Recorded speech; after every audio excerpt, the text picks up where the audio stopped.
मातृदेवो भव पितृदेवो भव आचार्यदेवो भव अतिथिदेवो भव सत्यं वद धर्मं चर असतो मा सद्गमय तमसो मा ज्योतिर्गमय मृत्योर्मा अमृतंगमय वस्त्रेलवकुशा वाचा विद्यया विनयेन च वकारे पञ्चभिर्युक्तो नरो भवति पूजितः उद्यमेन हि सिद्ध्यन्ति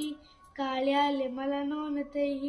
न हि सुतस्य सिंहस्य प्रविशन्ति मुखे मृगाः हस्तस्य भूषणं दानं सत्यं कण्ठस्य भूषणं श्रोत्रस्य भूषणं शास्त्रं शीलं सर्वस्य भूषणं विद्या ददाति विनयं विनयाद्याति पात्रतां पात्रत्माधनमात्रोदि धनाधर्मं तदा सुखम् उद्यमसाहसं धैर्यं बुद्धिशक्तिपराक्रमः